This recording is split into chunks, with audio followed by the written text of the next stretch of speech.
کیا گیا کہ اس پسندیدہ خدا کے دین کو قائم کرو اور تفرقہ برپا مت کرو. اور اس کے بعد اللہ کے آخری نبی اور آپ کے ساتھی صحابہ کرام نے 23 سالہ جد و جہد کے بعد اللہ کے فضل و کرم سے اس دین کو قائم کیا، برپا کیا، غالب کیا. یہ دین قربانیوں کے بعد قائم اور غالب ہوا.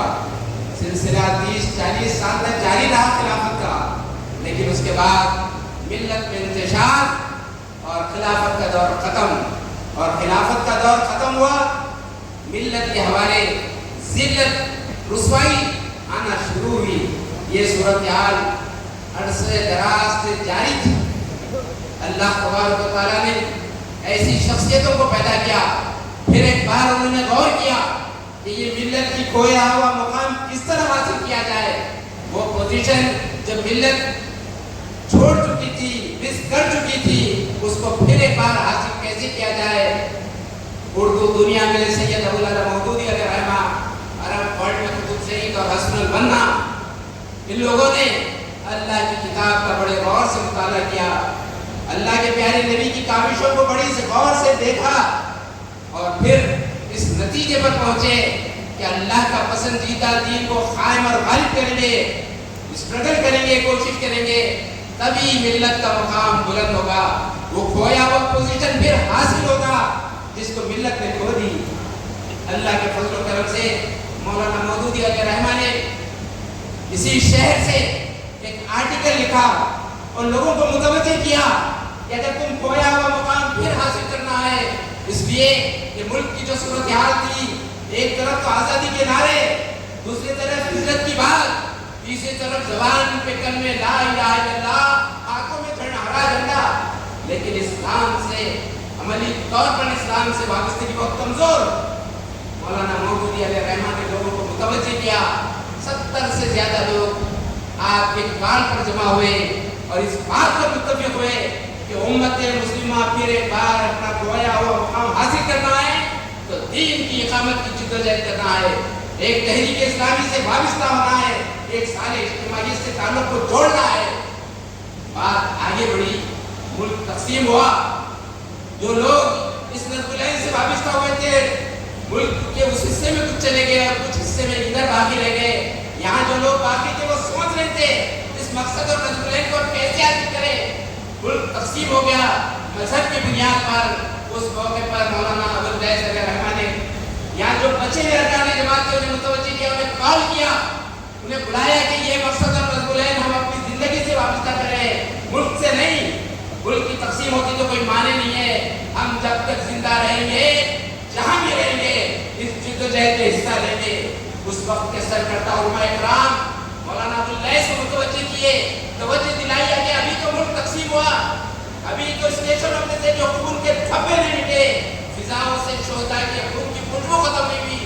پھر ایک بار اب دین کی اقامت کی بات، حکومت الہیہ کی بات، نظام مصطفیٰ کی بات، یہ کیسے ممکن ہے؟ جدید علماء کرام اس وقت کے یہ بات بتا رہے تھے، کل دن تو صبر کیجئے، اس کے بعد اس تحریک کو شروع کیجئے. ابواللیث صاحب نے بڑے اطمینان سے جواب دیا، ہمارے جسموں میں جب تک جان رہے گی، جب تک ہمارے جسموں میں خون دوڑتا رہے گا، اس وقت تک ہم اس تحریک سے وابستہ ہوں گے. بھائیو، یہ لیول کے افراد، یہ معیار کے کارکن، یہ معیار کے ارکان اس تحریک کو آغاز کیے پھر ایک بار، اور اللہ نے اپنے فضل و کرم سے مجھے اور آپ کو وابستہ کیا. بڑے بڑے شخصیتیں، بڑے بڑے اداروں سے وابستہ، پوری زندگی کتاب و سنت کے درمیان گزارنے والے، رات دن قرآن اور حدیث کا مطالعہ کرنے والے، انہیں بھی یہ بات سمجھ میں نہیں آئی کہ ہمارا بنیادی کام دین کی اقامت ہے، غلبہ دین ہے. اللہ کے فضل و کرم سے مجھے اور آپ کو چھوٹے چھوٹے پیمفلیٹوں کے ذریعے سے مولانا مودودی اور تحریک اسلامی کے ذمہ داروں کے تحریروں سے یہ بات سمجھا دی گئی کہ ہماری زندگی کا مقصد تیرے دین کی سر بلندی. ہم اسی لیے مسلمان، اسی لیے نمازی. قافلہ جب آگے بڑھا، ابواللیث صاحب کے کال پر سارے ہندوستان سے لوگ مجتمع ہوئے. ناٹ میں ایک واقعہ بارہ تذکرہ کرتا تھا کہ ہمیں احساس ہو جائے کہ ہم کس تحریک کے پارٹ اینڈ پارسل ہیں، کس تحریک کے وہ معیاری کارکن اور رکن ہے جو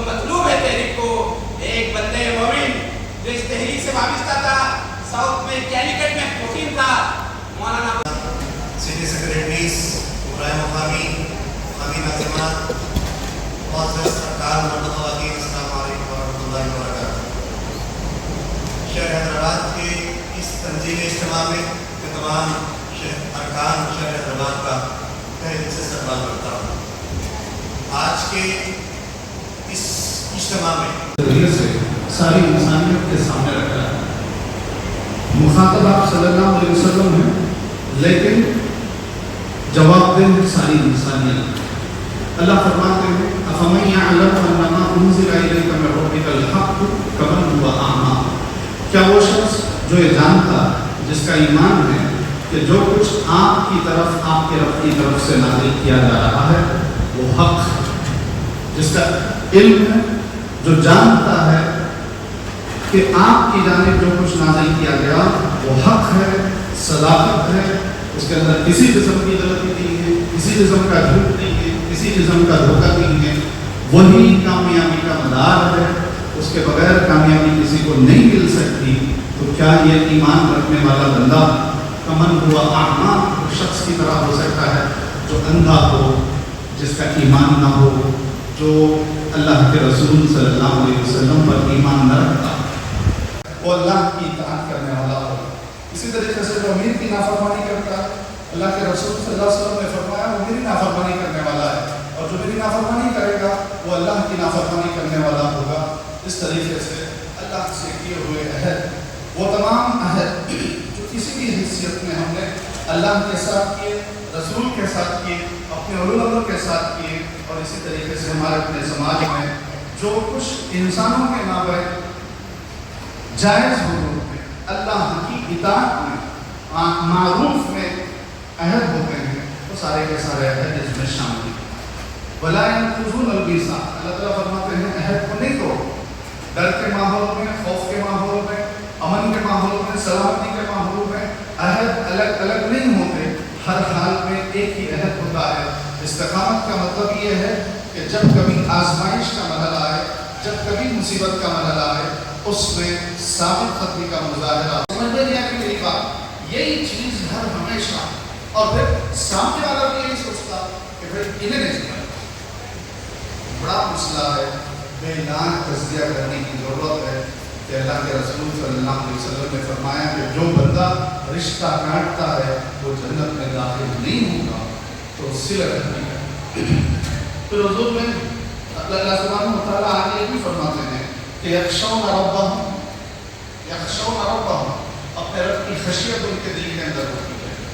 صلہ رحمی کے پیچھے جو مقصد ہے وہ رب کی خشیت، اللہ کی محبت میں، اللہ کے پاس حساب دینے کے ڈر سے، اس احساس کے ساتھ، اس ایمان کے ساتھ ہم کو صلہ رحمی کرنا ہے، ورنہ کسی بدلہ، کسی اجر کی امید میں آج میں اگر آپ کے ساتھ اچھا برتاؤ کروں گا، کل کو مصیبت کو آپ میرے ساتھ اچھا برتاؤ کریں گے، آپ میرا کام آئیں گے، اس نیت کے ساتھ نہیں ہے، بلکہ اللہ کی رضا حاصل کرنے کے لیے۔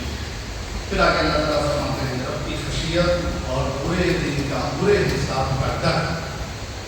پھر آگے اللہ فرماتے ہیں وَالَّذِينَ صَبَرُوا ابْتِغَاءَ وَجْهِ رَبِّهِمْ، اور صبر کرتے ہیں۔ تیسری جو صفت ہے وہ صبر کی۔ صبر کا معاملہ بھی ایسی ہے، صبر کا معاملہ بھی ایسی ہے کہ زبان سے اس لفظ کا ادا کرنا جتنا آسان ہے، پریکٹیکلی زندگی میں اتنا ہی مشکل ہے، اتنا ہی مشکل ہے۔ صبر مصیبت کے پہلے جھٹکے میں، اول وہلہ میں مصیبت کی جب خبر آئے، جب خبر ملے، جب تکلیف پہنچے، اسی موقع پر اپنے حوصلے کو بلند رکھنا، اللہ پہ توکل کرنا، اور اللہ سے اجر کی امید رکھنا، اور جو کچھ ہماری زندگی میں خیر و شر کے فیصلے ہوں گے وہ اللہ تعالیٰ کی طرف سے ہے، اس بات کا ایمان رکھنے کا نام صبر ہے۔ اور پھر جہاں یہ صبر ہے وہیں پہ اطاعت پہ جم جانا یہ بھی صبر ہے، جہاں اطاعت پہ جمنا صبر ہے وہیں پہ برائیوں سے رکنے کا نام بھی صبر ہے، اور جہاں یہ دو اسی کے ساتھ ساتھ راہ خدا میں استقامت، کفر کے مقابلے میں ثابت قدمی، شرک کی طاقت اور شرک کے غلبے کے موقع پر اسلام پر جم جانا، یہ بھی صبر میں مختلف موقعوں کو اللہ سبحانہ و تعالیٰ قرآن کریم میں صبر کا نام دیا ہے۔ اللہ تعالیٰ نے فرمایا کہ ایمان والو، اس وقت جب تمہاری مڑبھیڑ ہو کفار سے، اس وقت اللہ کا ذکر کرو اور ثابت قدم رہو، آپس میں مت لڑو، آپس میں انتشار کا شکار مت ہو، ورنہ تمہاری ہوا پکڑ جائے گی۔ اس کے بعد اللہ فرماتا ہے ان اللہ مع الصابرین، اللہ صبر کرنے والوں کے ساتھ ہے۔ تو مصیبت کے ساتھ ساتھ ناموافق حالات میں ثابت قدم رہنے کا نام بھی صبر ہے۔ اور پھر اللہ کے رسول صلی اللہ علیہ وسلم کی زندگی کو اگر ہم دیکھیں تو آپ صلی اللہ علیہ وسلم کی زندگی ہمارے لیے بہترین اسوہ ہے صبر کے معاملے میں۔ آپ یاد آگے بتاؤں گا، اللہ تعالیٰ فرماتے ہیں صبر کرنا اتباع وجہ ربہم، رب کی رضا کے لیے، وَأَقَامُوا الصَّلَاةَ، نماز قائم کرتے ہیں، وَأَنفَقُوا مِمَّا رَزَقْنَاهُمْ سِرًّا وَعَلَانِيَةً، اور اللہ کے راہ میں مال خرچ کرتے ہیں کھلم کھلا بھی، چھپ چھپا کر بھی، ہر دو صورتوں میں، جہاں ریا کا ڈر ہے وہاں خاموشی کے ساتھ، اور جہاں دوسروں کو ترغیب دینا ہے وہاں کھلم کھلا اللہ کی راہ میں مال خرچ کرتے ہیں۔ وَيَدْرَؤُونَ بِالْحَسَنَةِ السَّيِّئَةَ، برائی کا بدلہ بھلائی سے دیتے ہیں۔ اللہ کے رسول صلی اللہ علیہ وسلم کی زندگی کو اگر ہم دیکھیں، آپ کے اسوے کو اگر ہم دیکھیں، تو آپ صلی اللہ علیہ وسلم نے یہ سارے کے سارے اوصاف کمال درجے کے۔ لقد کان لکم فی رسول اللہ اسوہ، آپ ایک مرتبہ تصور کیجئے آپ صلی اللہ علیہ وسلم کو، آپ کی دعوت صفا پہاڑی پر یا ایھا الناس قولوا لا الہ الا اللہ کے ذریعے سے آپ کی دعوت کا آغاز ہوتا ہے، اور پھر آپ کے ساتھ جو کچھ رویہ مشرکین کی جانب سے روا رکھا گیا اس منظر کو ملائی، آپ کے ماننے والوں کو سڑکوں پہ گھسیٹا گیا، آپ کے انگاروں پہ لٹایا گیا، تلواروں کے ذریعے سے چوٹ چوٹ کیا گیا، قتل کر دیا گیا، آپ کے عزیز و اقارب کو آپ کے ساتھ بائیکاٹ کیا گیا، ہجرت پہ مجبور ہونا پڑا، گھر دار رشتہ عزیز، اور یہاں تک کہ وہ جگہ جہاں اللہ کا گھر، جہاں کی ایک نماز 1,00,000 نمازوں کے برابر، اس گھر تک کو چھوڑ کر جانا پڑا، اور پھر آپ کے چچا رب حمزہ رضی اللہ عنہ کا نہ صرف یہ شہادت کی بلکہ سینہ چاک کر کے کلیجہ نکال کر کچھا چلوایا گیا۔ سارے کے سارے واقعات آپ اپنے آنکھوں میں لائیے، اپنے منظر میں لائیے، اور اس منظر کو بھی آپ لائیے جب آپ صلی اللہ علیہ وسلم 10,000 کی تعداد کا لشکر جرار لے کر اسی مکے پر فاتحانہ انداز میں اسی مکے کی طرف چلتے ہیں جہاں سے ایک رفیق غار کے ساتھ آپ صلی اللہ علیہ وسلم نکلے، اور آپ جب مکہ مکرمہ میں داخل ہو رہے تھے تو آپ کا سر اونٹ کے کجاوے سے لگ رہا تھا۔ کسی کی زبان پہ تھا کہ یوم الملحمہ، آج انتقام کا دن ہے، پورے 21 سال کا انتقام لینے کا دن ہے، مکے کی گلی کوچوں میں خون کی ندیاں بہانے کا دن ہے۔ لیکن اللہ کے رسول صلی اللہ علیہ وسلم کے کانوں سے جب یہ آواز آئی تو حضور نے فرمایا ہے یوم المرحمہ، آج رحم کا دن ہے، معافی کا دن ہے، برائی کا بدلہ بھلائی سے دینے کا دن ہے۔ وہ لوگ بھی اللہ کے رسول صلی اللہ علیہ وسلم کے سامنے کھڑے تھے جس کے نیزے سے حضرت حمزہ رضی اللہ عنہ کی شہادت ہوئی، وہ خاتون بھی رسول اللہ صلی اللہ علیہ وسلم کے سامنے کھڑی ہوئی تھی جس نے حضرت حمزہ کا کلیجہ نکال کر کچھا چبایا تھا، اور وہ شخص بھی اللہ کے رسول صلی اللہ علیہ وسلم کے سامنے کھڑا ہوا تھا جس نے قسم کھائی تھی کہ جب تک میں رسول اللہ سے انتقام نہیں لوں گا اس وقت تک اپنے سر پہ کوئی چیز نہیں ڈالوں گا۔ اور سب کے سب رسول اللہ کے سامنے سے بستا تھے، اور اللہ کے رسول صلی اللہ علیہ وسلم فرماتے جا رہے تھے کہ جو ابو سفیان کے گھر میں بنا لے اس کو بھی میں بنا دوں گا، اس کو بھی معاف کروں گا، جو اپنے گھر کے دروازے بند کرے اس کو بھی میں معاف کروں گا۔ یدرؤون بالحسنۃ السیئۃ، برائی کا بدلہ بھلائی سے دیتے ہیں۔ حضور نے ایک موقع پہ فرمایا لا تکونوا اما عامۃ، یہ رویہ مت رکھو کہ لوگ اگر ہمارے ساتھ اچھا سلوک کرتے ہیں تو ہم اچھا سلوک کریں گے، اور اگر ہمارے ساتھ بدسلوکی کرتے ہیں تو ہم بھی بدسلوکی کریں گے جیسے کا پیسہ، یہ نہیں، بلکہ تمہارا رویہ یہ ہو کہ احسن الناس واحسننا، لوگ ہمارے ساتھ اچھا برتاؤ کرتے ہیں تو ہم اچھا برتاؤ کریں گے ہی، وہی اساء الناس واحسننا، اگر لوگ ہمارے ساتھ بدسلوکی کرتے ہیں تو بھی ہم اس میں سلوک کریں گے۔ یہ رویہ اللہ کے رسول صلی اللہ علیہ وسلم نے ہمیں سکھایا۔ بھائی بہنوں کے ساتھ، بیوی بچوں کے ساتھ، ماں باپ کے ساتھ ہو، دوسرے رشتہ داروں کے ساتھ ہو، عزیز و خالق کے ساتھ ہو، پڑوسیوں کے ساتھ ہو، کاروبار میں ہو، ملازمت میں ہو، جس جگہ پہ بھی ہم ہوں، برائی کا بدلہ ہم بھلائی سے لیتے رہیں۔ اللہ تعالیٰ آخر میں پوچھتا سناتا ہے کہ ایسے لوگوں کے لیے بہترین انجام، اور انجام کیا ہے؟ ہمیشہ کے باغات ہیں جس میں یہ لوگ داخل ہوں گے، ان کے ماں باپ، ان کی بیوی بچوں میں سے جو لوگ نیک صالح ہوں گے وہ بھی اس میں داخل ہوں گے۔ فرشتے ان کے پاس ہر دروازے سے آئیں گے اور انہیں بشارت سنائیں گے، سلام کریں گے، تمہارے اپنے صبر کے نتیجے میں تم پر اللہ کی سلامتی ہو، بہترین ٹھکانہ تم لوگوں نے پایا۔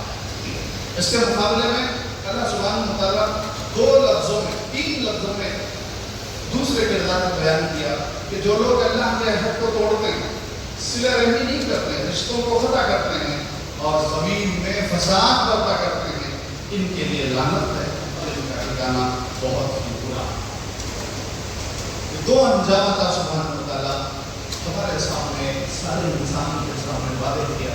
اب ہم کو اپنی زندگی کا جائزہ لینے کی ضرورت ہے، اپنے طرز عمل کو دیکھنے کی ضرورت ہے، ہم سے کیا کس قسم کے اعمال سرزد ہو رہے ہیں، اس پر ہم کو غور کرنے کی ضرورت ہے۔ کامیابی کا مدار مال و دولت پہ نہیں ہے، کامیابی کا مدار رزق کی فراوانی پہ نہیں ہے، خوشحالی پہ نہیں ہے۔ اس غلط فہمی کو بھی اللہ سبحانہ و تعالیٰ رفع کرتے ہیں۔ اس کے بعد کی آیت میں اللہ فرماتے ہیں اللہ یبسط الرزق لمن یشاء ویقدر، اللہ جس کا رزق چاہتا ہے مشاہدہ کرتا ہے اور جس کا رزق چاہتا ہے تنگ کر دیتا ہے۔